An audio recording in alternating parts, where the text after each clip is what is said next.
請坐。以下係我哋讀經嘅時候，經文記載喺路加福音3章16節到18節，我哋一齊嘅將佢誦讀出嚟啊！1、2、3。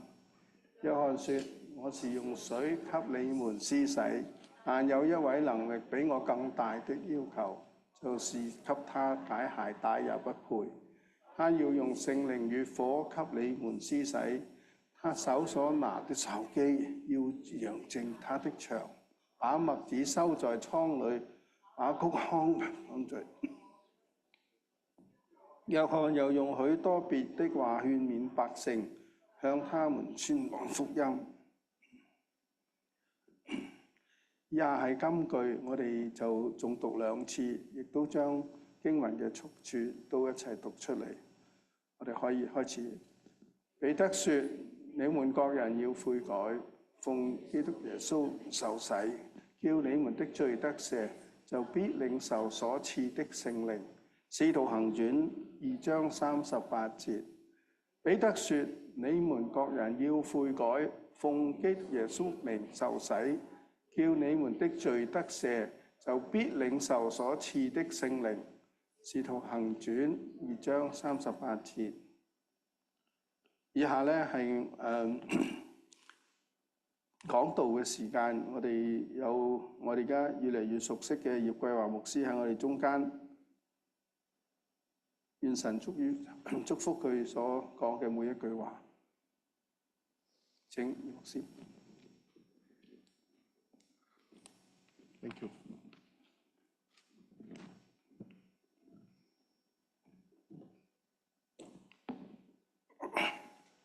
弟兄姊妹平安，感謝主再一次可以企喺度同大家一同分享神嘅話語。喺開始之前，好唔好我哋一齊將呢個時間交俾神，我哋一齊做個祈禱。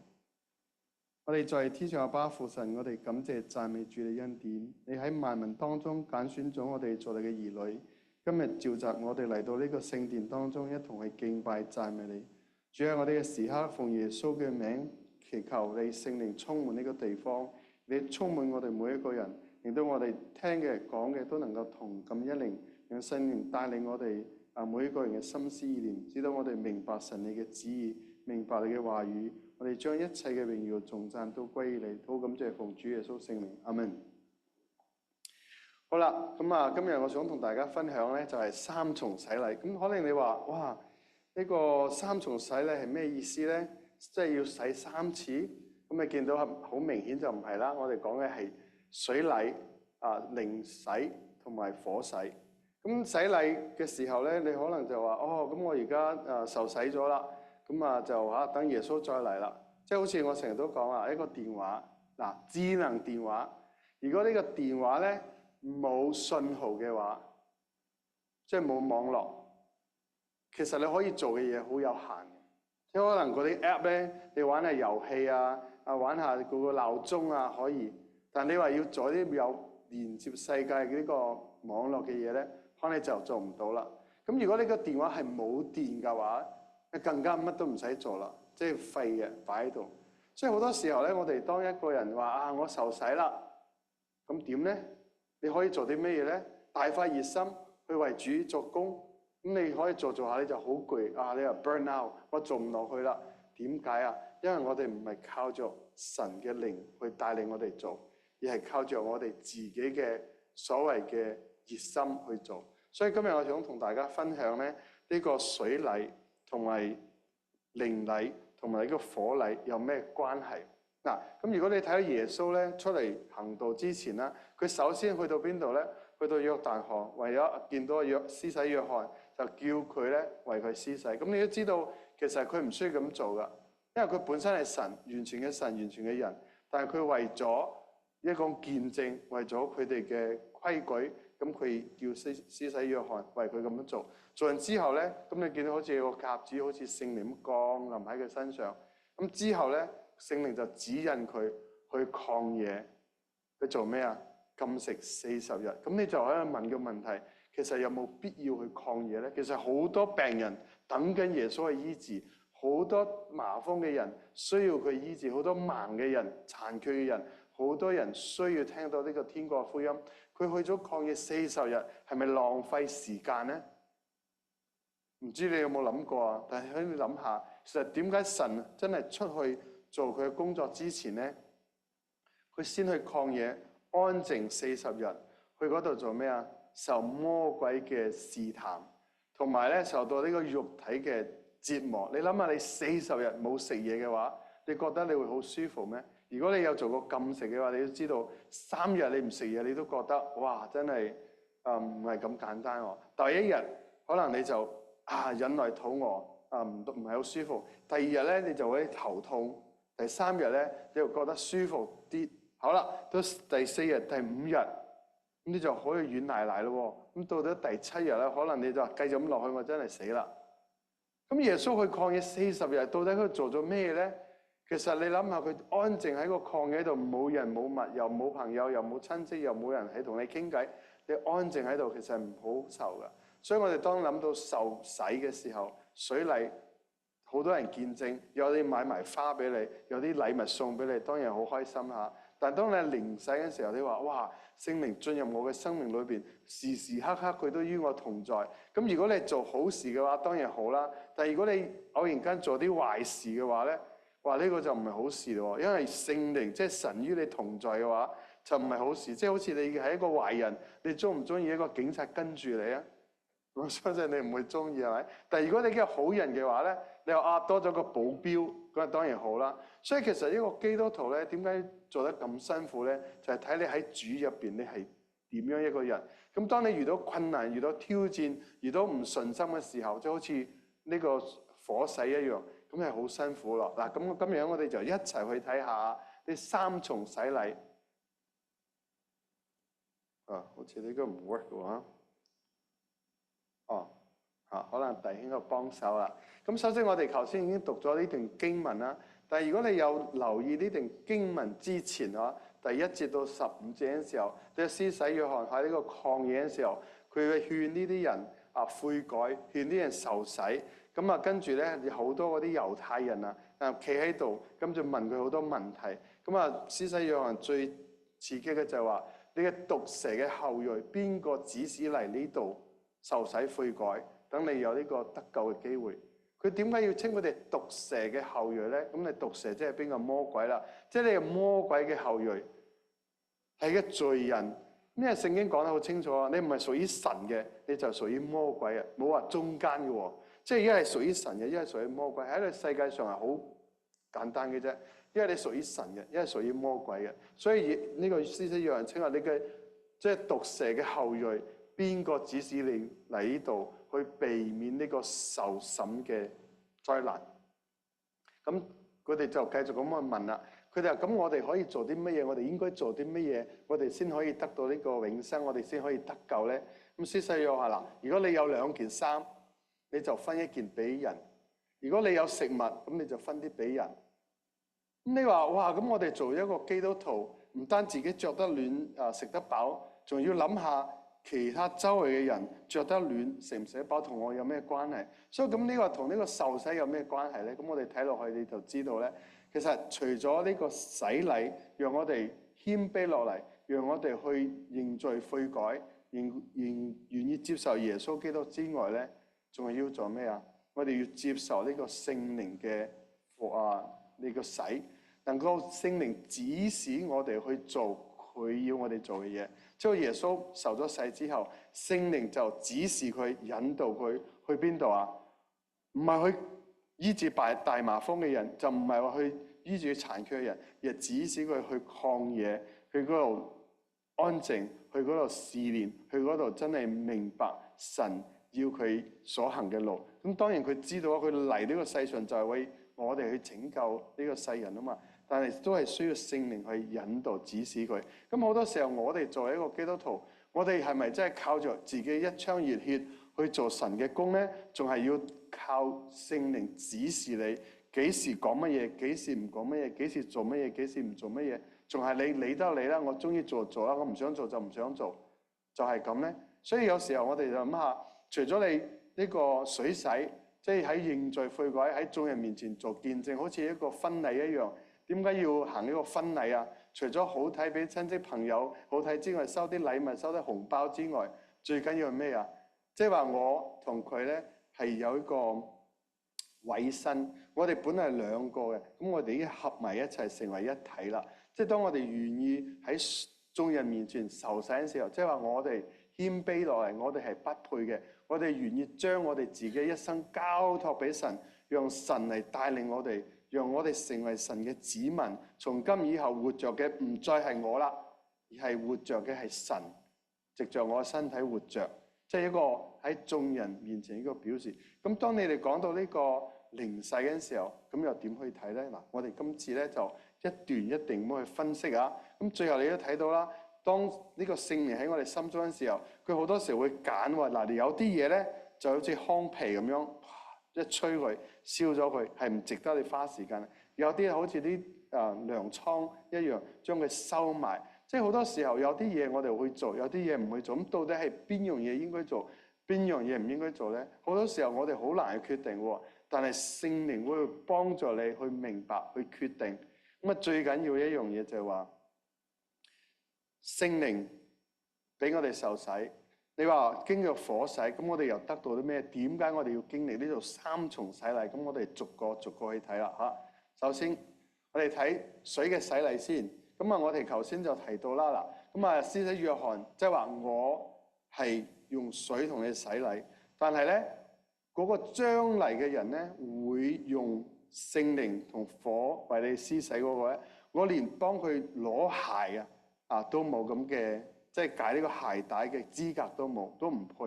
咁你可見施洗約翰話喺嗰個時代算係一個俾人尊重嘅人，係好多啲法律賽人啊，嗰啲猶太人、嗰啲文士啊、祭司啊，好多各種各類嘅人，同埋有啲遠方嚟嘅，甚至一啲好有名嘅人。咁佢哋會喺施洗約翰嗰度施洗，可見佢係一個名人啦。但係佢講到佢自己咧，真係連幫呢個將會嚟幫你用聖靈同火施洗嘅嗰位咧，我連幫佢真係解鞋帶都唔配，即係謙卑到自己。好多時候我哋同人傳福音，點解佢唔信耶穌啊？因為佢話我係雙博士，你都係大學生，你講啲嘢我叻過你，或者我讀嘅書多過你食嘅飯，我使咩聽你講啊？好多時候當佢有個驕傲嘅時候咧，佢就覺得我唔需要神。咁今時今日你睇下好多世上嘅人，你同人傳福音或者邀請嘅教會，係咪真係俾好多面色俾你睇啊？即係你自己請佢一次，嗌嚟嗌去，佢都好似唔翻嚟。咁點解？因為佢有咁嘅驕傲。咁作為一個基督徒，其實好多時候都係咁喎。即係我覺得我有錢有勢，我中意去教會就教會咯，我中意俾面俾你面咯，我唔中意就話我唔中意。咁好多時候，當你去到神面前嘅話，你咪真係有冇放低自己嘅身段？即係我從受洗嗰一刻開始活着嗰個唔係再係我啦，係神佢自己活着。我乜都唔係，我又唔係咩財主，又唔咩公司老闆，我又唔咩工程師乜師乜師，我就係一個好普通嘅基督徒。我希望成為一個神天國嘅精兵。當你有咁嘅心嘅時候咧，嗱，你個受洗你就好似傾向咁樣吸引啲人嚟。你睇下有啲基督徒喺教會裏邊好似好驕傲咁，啲人嚟到咧，哇！即係覺得呢個地方我真係唔敢嚟啊，因為覺得呢啲人充滿嗰種鋒芒啊，唔好話行埋去啊，即係接近我都覺得會受傷害嘅。咁你點樣俾到人一種感覺，即係受歡迎咧？所以當一個人需要用呢個水嘅洗禮嘅時候，首先你要謙卑悔改，即係嗱，個個人都係罪人嘅啦。正如約翰所講嘅，即係毒蛇嘅後裔，我哋個個都係罪人。唔好話我比你好，我做好事比你多。即係其實好多時候我哋即係每個人喺神嘅面前，我哋都係罪人。我哋要悔改，我哋要謙卑。當你受咗呢個洗禮嘅時候咧，你真係活着嘅係一個新嘅人。或者我信住咗主之後咧，3個月上嗰個真理班。咁我就受洗，但係我受洗嗰日咧，我就咁翹住手受洗。咁我自己祈禱就話啦：從今以後活着嘅再唔係葉桂華，活着係耶穌基督喺我生命裏邊。嗱，呢個係我向神嘅祈禱。咁我每一日當我活出嘅時候咧，我要代表嘅唔係我喎，我係代表神喎。咁我言語行為係咪要好小心啊？當然我盡量去做啦，唔好做到 perfect 啊，做到完美，但係起碼我盡量去做。咁如果我哋經常提示自己嘅話，喂，其實而家活着嘅唔係我喎，而家活着係耶穌喎。咁如果耶穌住喺我心中，如果我做呢件事，我講呢段説話，耶穌真係企喺度嘅話，佢收唔收貨先？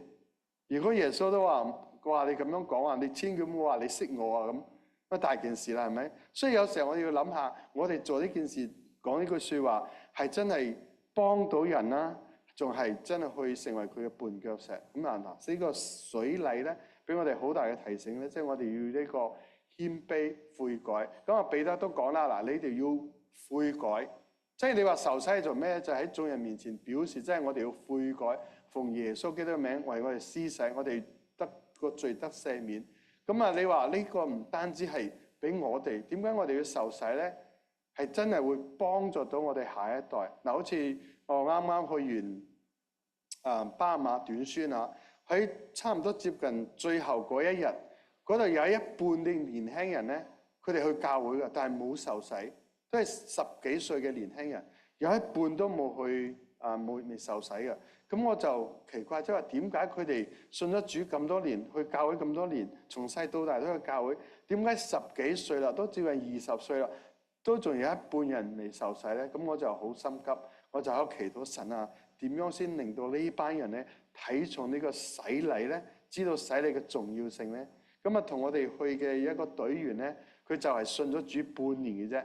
佢未受洗，我問過佢喺紐約嘅時候問佢要唔要受洗，佢話等我諗下先啦。咁去到嗰度，突然間有一日瞓醒，我就問佢，我話弟兄，你有冇感動咧？喺呢度咧，喺個瀑布下邊受洗啊？佢話 yeah。我話點解啊？佢話我嚟到呢度20日，我見到咧神嘅作為，我真係好感動。睇到咧，即係你哋點樣去同啲人傳福音啊？我哋做啲嘢點樣幫啲人啊？睇到啲人反應啊！我深受感動，我真係覺得神嘅真實性，所以我願意受洗。好啦，跟住第二日咧，就係禮拜日聚會之前咧，佢就喺呢班嘅年輕人面前受洗。佢真係講出佢自己嘅見證，佢點解佢要受洗？因為每個人受洗，我哋要求佢講一見證。佢就講出佢點解，即係佢係 NYU 嘅一個高材生嚇，佢讀書唔使錢喎。咁你諗下佢幾叻啊嚇！佢就喺眾人面前講出，佢話我今日受洗咧，係因為我真係經歷到神，我都希望你哋咧翻嚟教會受洗。結果我哋短宣翻嚟之後咧，嗰邊嘅牧師就同我講：你知唔知道嗰班年輕人啊，有好幾個佢哋翻到佢哋自己嘅教會咧，同佢牧師講話：我想受洗，我需要做啲乜嘢？咁有啲咧就離開咗教會一段時間啦。即係因為疫情嘅關係，咁佢而家翻嚟教會，嗰個弟兄姊妹啊，呢一個人嘅受洗，你話影響幾大？當佢喺眾人面前，即係有呢個悔改嘅心志，其實嗰個就係一個最好嘅福音單張，傳俾嗰啲人，唔單止講啊，佢真係傳出嚟。所以弟兄姊妹，你話每一次嘅受洗咧，其實都係一個佈道會嚟㗎。咁都係呢個施洗約翰喺度講，即係話嗱，我哋受洗去悔改。但係你會影響你嘅下一代，好似如果你自己都冇受洗，你叫你仔女啊，你去參加洗禮班啦，你去受洗啦。如果你個仔問佢點解你唔受洗，即係好似啲父母成日同佢講仔女話啊，你千祈唔好食煙，唔好飲酒啦，自己擔住口煙，跟住喺度飲緊酒。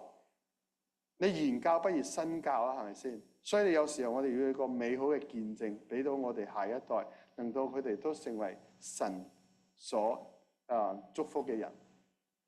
咁講到呢個聖靈嘅洗禮，咁你話聖靈嘅洗禮就係藉著禱告，咁你禱告又得咩咧？嗱，你再睇翻呢段經文嘅之前啊，第11節到12節咧，講開呢個彼得嗱，其實彼得咧就講翻發生咗嘅事，因為咧佢去到耶路撒冷，跟住咧嗰啲即係受割禮嘅人，即係猶太人啦，就質問佢話：彼得，你點可以走去嗰啲冇受割禮嗰啲人當中，即係嗰啲外邦人當中咧，同佢哋一齊食飯㗎？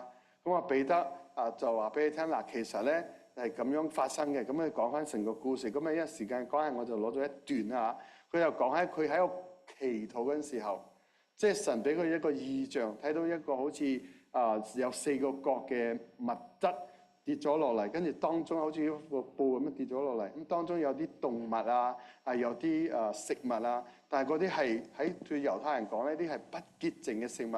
佢就話神啊，我點可以食呢啲嘢㗎？因為神叫佢你湯嚟食咧，仔跟住攞嚟食。佢話點可以食呢啲嘢？呢嘢唔潔淨，我從細到大都冇食過呢啲嘢嘅喎。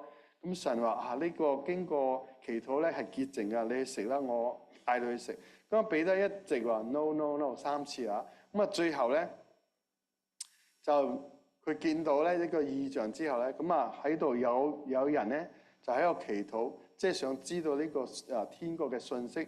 咁結果咧嗰人就打發去3個人去揾彼得。咁彼得就跟住佢哋嚟到個地方做咩啊？就因為佢話天使咧話俾我哋聽，要嚟呢個地方揾你，去同我哋講呢個福音，即係講呢個好消息。咁你有冇諗過，其實天使同嗰啲外邦人即係既然有接觸，點解天使唔直接傳福音俾佢咧？咪真係嘥時間係咪？仲要安排啲人去揾彼得，去同佢哋傳福音。點解佢唔直接同佢講嗱，信耶穌，我係天使，我代表天國，你哋信耶穌？冇喎，因為神嘅角度咧，佢希望同我哋人同工。佢可以差派千軍萬馬嘅天使去到世界各地，咁喺空中一吹個號角，跟住你哋信耶穌，唔信耶穌你就會滅亡噶啦。你話幾多人會信耶穌？我相信好多人唔信嘅，突然間佢都會信。但係神唔係要用嗰種方法。所以嗱，當呢個聖靈嘅受洗係咩咧？當彼得信服嗰陣時候，願意去嗰陣時候，佢一開講嘅時候點啊？咁聖靈咧就降喺佢哋嘅身上。即係好多時候我哋去同人傳福音，係你覺得好容易咩？你覺得好難咩？其實兩樣都啱。點講啊？因為如果你係同聖靈一齊去嘅話，你只係負責講啫嘛，感動佢信嘅，感動佢接受嘅，感動佢 say yes 嘅，唔係你喎，係聖靈。即係彼得信服，佢去講，佢點知會發生咩事？因為一講嘅時候，聖靈就降臨喺佢哋身上，咁佢哋就願意接受。咁你又好難咧，係因為你靠著自己嘅所謂聰明智慧，靠著自己嘅能力去講嘅時候咧，講極佢都唔信。即係好似你講，我同佢講咗好多次啦，即係講到我都懵啦，但係佢都係唔信。如果你話我係靠著自己嘅口才，靠著自己嘅知識去同佢講咧，就係呢個問題。所以彼得就同佢講啦，唔係話我去㗎，係上帝俾咁嘅異象俾我，跟住咧佢哋派人嚟嗌我，邀請我去。結果我去之後，我一講啦，聖靈就降臨喺佢身上，就好似我就諗起呢個施洗約翰話，我用水為佢施洗，但係你哋要受嘅聖靈嘅施洗，將來就係靠做咩咧？就靠著聖靈嘅工作，係帶領啲人認識神。所以你話我哋平常你話一講聖靈，又會話靈恩派。好多時候我哋唔明白聖靈嘅工作。其實每個人都應該有聖靈，即係呢個手機咁，即係每個應該都要網絡，每個應該都有電，你先可以 work 得好。如果你冇網絡冇電嘅話，你真係好睇唔好使。即係一個基督徒。你覺得佢活得好攰啊？我做乜都好似好攰啊！我 burn out 啦。但係如果係神與你同在嘅話咧，你點會 burn out 咧？你會越做越興奮，越做越有力量。點解啊？因為做嘅唔係你，係神啊！你只係神同你同工，你只係一部分。聖靈去感動啲人去信耶穌。所以點解我哋成日禱告話：聖靈啊，你充滿我，聖靈你幫助我，令到我更加明白，即係神佢自己嘅恩典。咁你話呢個聖靈嚟到我哋呢個身上，到底係做乜嘢咧？佢唔係話當你聖靈你充滿你，聖靈嚟到你嘅生命裏邊，咁就係立地成聖啦，就令你聖潔。咁上面有3個光圈，咁等耶穌再嚟。唔係喎。耶穌要你做咩啊？聖靈充滿你，你得着能力去做咩啊？你就要去耶路撒冷、去猶大同撒瑪利亞，直到地結去做佢見證。點解要俾信號俾你？就係等你可以用呢個互聯網。點解要俾你有電源咧？等你可以使用呢個智能嘅手機。即係點解聖靈要充滿你？如果一個人根本冇語言去為神作見證嘅話，佢充滿你係咪嘥料咧？會係嘥料，因為你根本你都唔會去用到，你都唔會話我靠，即係我唔得，但係我靠着加俾我力量嘅，靠着在我裏邊嘅神，我凡事都可以做。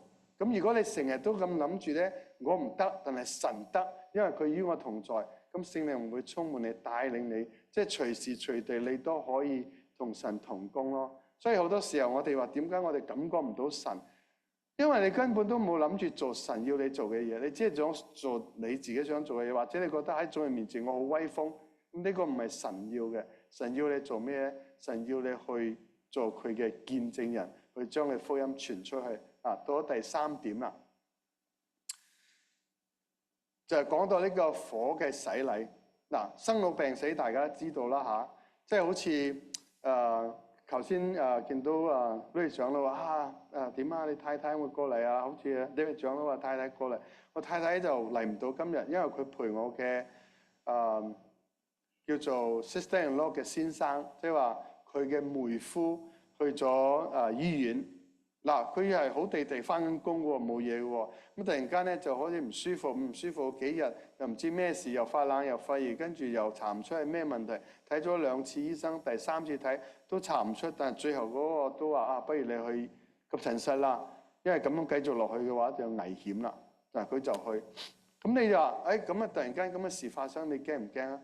你都會驚喎。好人好姐點解會發生咩事咧？嗱，你生老病死大家都知啦，生出嚟又到老，咁當中係經歷好多嘅事啦。你覺得即係呢個係咪一個好受罪啊？即係好似人生係好受罪。嗱，我自己嘅感覺，我自己嘅經歷就係咧，我未信耶穌之前咧，我13歲離開咗我父母，去咗中美洲，同我家姐阿哥生活。其實一個青少年喺個時期就係好艱難，亦都好反叛。點解？因為好似冇人理，亦都冇人明白。所以咧，我有一段時間就因為唔想，因為我嘅阿哥同阿嫂為咗我嘅學費成日都鬧交，我覺得咁樣太痛苦啦，對佢哋對我都係一種折磨，所以我選擇咧跳圍牆離家出走，就離開咗佢哋。我覺得佢哋唔會因為我呢個咁嘅每個月嘅少少學費25蚊嘅學費喺度嘈啊！如果假設佢哋嘈到離婚，咁我咪罪過，所以我離開咗。好啦，就有一個姊妹咧就話邀請我去參加福音營，咁我唔知道佢一個姊妹係當地人，咁佢聽到福音，我信咗耶穌啦。咁我阿媽咧就會話過嚟咯喎，咁我嫂同我哥咧為咗面子嘅關係咧，為咗唔俾阿媽咧鬧佢哋咧，咁就叫我翻去嗰度住。咁我為咗做場戲啦，咁我翻去。但係我信咗耶穌喎，嗰陣時啱啱。咁有一日食飯嘅時候咧，咁我就祈禱啦嚇。咁我哥就話：阿細佬，呢兜飯到底係我俾你食啊，仲係耶穌俾你食㗎？我見你每次食飯你都祈禱都多謝耶穌，其實你係咪應該多謝我咧？我唔係啊，我多謝耶穌，因為我信耶穌啊。咁既然你多謝耶穌，咁好啦，我將呢兜飯攞走，咁以後你去揾耶穌攞飯食啦。就咁啦。咁我就心諗，哇！我信耶穌之前已經好痛苦噶啦，信咗耶穌之後，我已經認為會更加好嘅日子啊！點知連飯都冇得食，咁信耶穌真係幾慘嘅喎。但唔單止係咁樣啦，就更多問題即係出現啦，即係因為青少年嘛，即係好多諗唔通嘅嘢，覺得活喺個世上都冇咩意思。我未信耶穌之前，我已經好亂噶啦。信咗耶穌，我覺得又要唔準食煙，又唔準飲酒，又唔準有幾多個女朋友。哇！我覺得真係太辛苦啦，太難啦。又即係好事盡量要去做，壞事盡量唔可以做。咁我覺得好難，所以我就真係喺度掙扎。咁有一次咧，我就去一個唯一間華人教會嘅地方，去問佢攞本中文聖經。咁個牧師咧就俾咗本新約嘅中文聖經俾我。咁我走嗰陣時候咧，就見到台面有個中信嘅雜誌，即係大家可能見過中信嘅小冊子啦。咁上邊就寫呢個火洗喎，火洗。我話咩火洗咁奇怪？咁我就攞呢個雜誌啊嘛，即係火嘅洗禮咁啊，火洗。咁就攞咗雜誌咁啊，翻屋企嘅時候喺車度睇，我一路睇嗰啲文章就一路喺度流眼淚，一路喺度喊。即係點解啊？一諗起真係話我從出世到嗰陣時候，真係着唔暖、食唔飽，經歷過好多好多好慘嘅日子，即係冇人理、冇人問、冇人關心，即係覺得自己係喺個世上好痛苦、好痛苦。但係嗰陣我睇下，其實即係講咗話，其實你所經歷過啲不愉快嘅痛苦嘅事情咧，都係一種火嘅洗禮，即係潔淨你一切嘅唔乾淨，令你經歷過呢啲嘢咧，將來你可以幫助其他人。當我睇到嘅時候，我得到好大好大嘅安慰。所以弟兄姊妹，如果你經歷過身體嘅病痛，或者同家庭成員嘅衝突，或者你有唔同嘅問題喺你人生當中，當你喺呢個生老病死呢個路途當中，你遇到好多苦難咧，其實唔係壞事嚟㗎，因為神要用你，所以佢先會俾你經歷，即係好似啲精金啊，呢個金啊，純金。999.9純金。如果你冇經過火煉嘅話咧，其實都係普通嘅金啫，可能即係普通嘅。但係經過煉嘅話，佢出嚟變咗純金。所以啊，當你遇到困難嘅時候，你唔好擔心，亦都唔好怕，因為聖經話俾你聽，其實呢個係好事嚟㗎，去幫助我哋。如果話俾我聽咧，你遇到啲困難咧，其實你心裏應該有平安。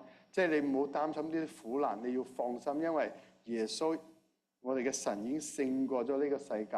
我哋只要想呢一樣嘢，就問神啊，你要我喺呢件事上學乜嘢？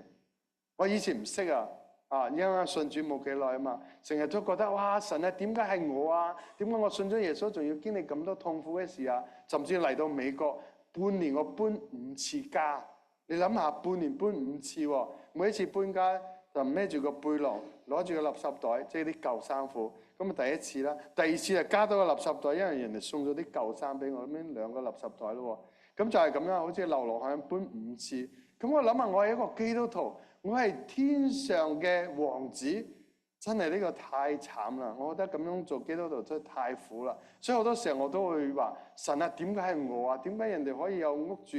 點解人哋有書讀？點解我要做2份工？點解？好多點解問咗好多年啊，直到有一年，上帝真係答我啦。佢話點解唔可以係你啊？我就 Why me？ 上帝好似話 Why not you？ I want to prepare you and to use you。 我要裝備你，我要用你。自此之後咧，我唔再問 Why me 啦，我就學精咗。每一次遇到困難，無論係咩事都好啦，我就話神啊，你要我喺呢件事上學乜嘢功課？你話俾我聽啦，我願意順服。好快嗰個問題就解決啦。無論咩問題，好快就解決。所以弟兄姊妹，如果你遇到困難、遇到挑戰嘅話，不妨試下呢個方法，真係去問神，你要我學乜嘢？你呢件經歷咧，等我點樣去幫助其他人？所以直到今日咧，我去好同我啲年輕人傾得到偈，即係知道佢哋嘅難處。有啲有嗰啲憂鬱症嘅，我話其實我以前都有憂鬱症㗎。我其實都覺得做人冇咩意思㗎。不過因為我信咗耶穌咧，我靠住神咧，我脫離咗嗰個問題。不如你試下同我一齊祈禱，不如讀經啦，其實有幫助㗎。慢慢真係將佢哋喺牛角尖嗰度拉咗出嚟。但唔係因為我特別聰明，但唔係因為我讀呢個心理學，所以我係讀心理學嘅。大學嗰陣時候我都係讀輔導嘅。但係真真正正嘅智慧咧，唔係因為我讀咗幾多啲咁嘅心理學嘅書，而係聖靈話俾你聽啦。你咁樣同佢講，你咁樣同佢分析，佢就聽得明白。因為點啊？因為我經歷過啦嘛，我都明白。所以好多時候我哋遇到苦難咧，你千祈唔好覺得好慘好慘，你就話感謝神，你俾我呢個機會去學習做一個順服嘅人，做一個謙卑嘅人，做一個願意被神使用嘅人。嗱，你咁樣去禱告嘅話，神會祝福你同幫助你噶啦。好啦，最後記就係話，約翰咧同嗰啲猶太人啊，同嗰啲法利賽人，同啲祭司，同嗰啲人，即係要受洗嗰啲人，講完咁多大道理之後咧，講埋呢個受洗嘅重要性，即係話你哋喺呢度聖靈要帶領你，幫助你成為一個合乎神心意嘅人，係適合嘅。佢要收埋，好似糧倉咁收埋唔適合嘅就好似糠皮一樣，將佢吹散，將佢燒盡。咁啊，最後佢講咗咁多嘅結語係咩咧？咁約翰用許多嘅話去勸百姓，向佢哋傳福音。咁如果約翰淨係話佢哋啊，鬧佢哋一餐，跟住勉強幫佢哋受洗咗，跟住收工走人，幾好啊，幾簡單。佢冇喎，佢講完咁多説話之後咧，佢就向佢哋傳福音。因為最緊要就係佢哋認識神。如果講一堆嘅大道理，但係啲人唔認識神嘅，都冇用。因為凡求告佢名嘅人就會必得救。咁佢哋冇聽到福音，佢點會求告嘅咧？冇人去派嗰啲人去傳福音俾佢哋，咁佢點會聽到咧？所以我每次都話宣道會，即係特別是都話 David 長老經常會講去邊度宣道即係講呢個教會即係宣道會嘛，到處去宣道，其實做好多宣道嘅工作，其實係好事嚟㗎。無論你講幾多大道理，但係如果冇將呢個福音傳俾人嘅話咧，都冇意思。所以我無論去邊度都好啦，同我啲未信嘅人咧，我會想盡辦法同佢傳福音。嗱，我傳福音就好似撒種子咁樣，信唔信幾時佢會結出果實？呢個唔係在於我，係在於聖靈。神你自己負責，我只係負責傳啫。因為呢個即係我可以做嘅，但係我冇辦法去改變佢心意，但係神可以啊嘛。所以我哋要做嘅咩咧？去到邊度都好，只要未信主，親人又好，朋友又好，邊個都好，我哋就想盡辦法同佢傳福音。最後咧個 slide 咧有個祈禱之前咧，我做一個實質嘅例子俾大家睇下啦。即係話喺呢個美國咧，按照統計大概有500萬嘅華人，有200萬咧係即係單身或者係單親嘅嗰啲華人。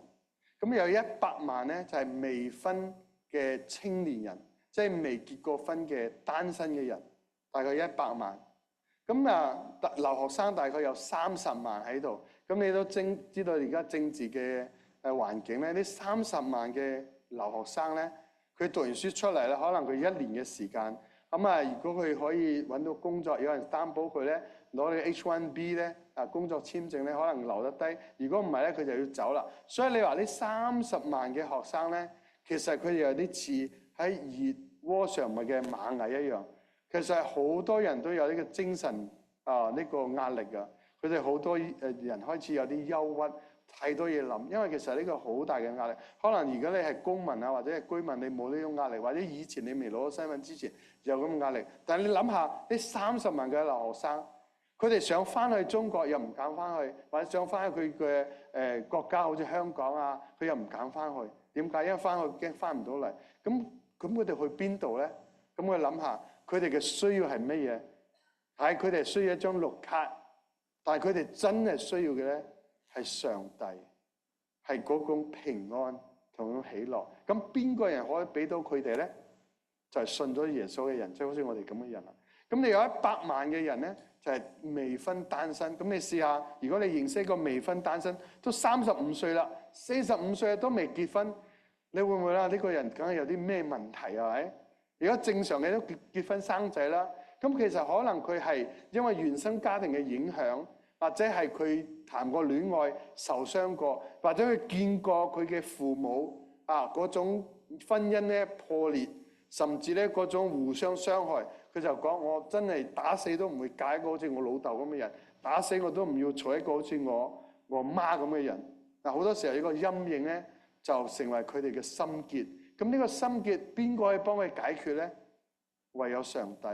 咁邊個人先可以將上帝話語話俾你聽咧？就信咗主嘅人，就好似我哋咁啦。所以咧我哋呢次咧做一個好大膽嘅嘗試，就係做一個重燃愛火，即係跨教會、跨宗派、跨地區嘅一個全球未婚青年高峰會，就喺生命莊園跨年嘅時候去搞。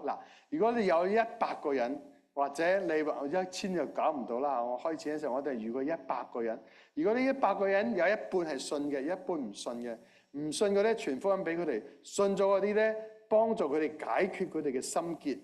跟住咧，如果係成熟啲嘅咧，就鼓勵佢帶領佢哋出去宣教，或者下一次咧整一個幫助嗰啲單親嘅家庭，即係好多呢啲咁嘅嘢咧。邊個去諗咧？就係真係關心呢群人嘅。我哋講緊100萬未婚嘅青年，咁佢哋嘅需要唔係話我介紹個女朋友俾佢，介紹個男朋友解決問題。其實呢個問題並冇解決。如果佢唔認識神嘅話，如果個婚姻咧佢冇神喺當中嘅話，就好似三角形少咗一個角咧，就有問題喎。所以我哋話，當佢見到神為佢預備嗰個人嘅時候，佢自己有冇將神帶入佢哋嘅關係當中？咁呢個人由邊個去同佢哋講咧？就係我哋信主嘅人。所以咧，除咗幫助佢哋去愛神、去愛人，亦都要幫助佢哋去認識、了解、去愛自己。嗱，呢個就係一個宣傳。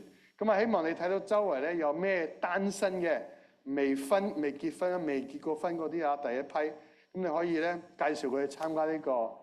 即係未婚嘅年青人嘅高峰會，為佢祈禱，鼓勵佢哋去參加，甚至你陪佢去都得。等佢喺當中咧認識神。我哋就講傳福音，去幫助佢哋認識神，能夠更加去愛神。但希望咧，我哋一齊咧為呢班人祈禱。事實今時今日咧，呢班人如果你接觸到佢哋咧，佢哋真係好多煎熬。我講一個簡單嘅例子，我去咗一個教會。有個團契即係有幾十個咁嘅嚟自唔同教會嘅，我哋召集佢哋一齊。咁有個女仔，佢大概係35歲啦。佢喺銀行做工，樣唔差㗎。嗱，佢銀行做工，收入應該好好啦。跟住我同佢傾偈，我話點啊你有冇準備結婚啊？其實我都想但係冇適合嘅人。佢話如果我繼續咁落去單身嘅，我遲早又會黐咗線嘅。佢真係咁講佢講國語如果我繼續這樣子下去的話，有一天我會瘋掉了。我真的很想結婚。咁個問題嚟啦，佢到底佢嘅背景同佢嘅歷史係乜嘢咧？咁需要時間去幫助係咪？所以弟兄姊妹，我哋真係為着嗰啲有需要嘅人去為佢祈禱，去關心佢哋。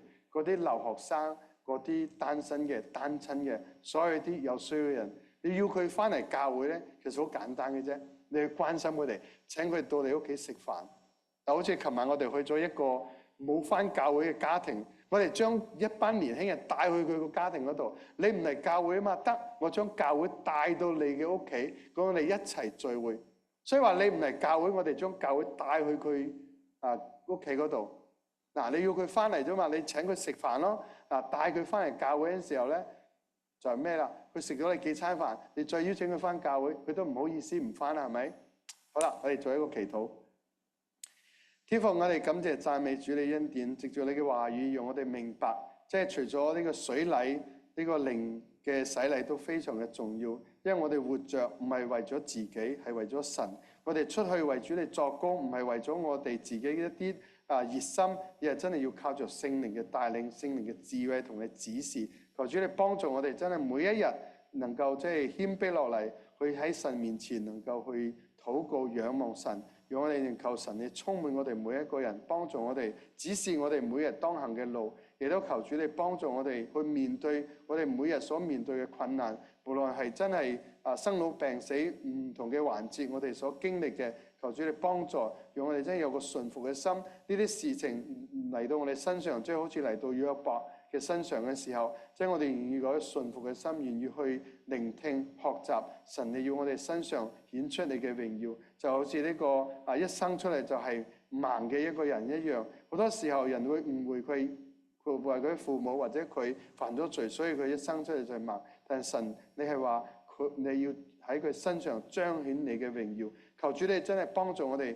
讓我哋每一個人都有願意嘅心，令到神你嘅恩典臨到我哋當中。同時間，願你可以使用我哋彰顯你嘅榮耀，使到更多嘅人藉着我哋嘅願意行為，能夠認識你，能夠吸引你，吸引佢哋返到你嘅家中嚟敬拜讚美你。求主祝福我哋在座嘅每一個弟兄姊妹，同埋我哋啲仔女、我哋家人，讓神你帶領保守我哋，我哋將一切榮耀都歸於你。禱告感謝奉主耶穌聖名，阿門。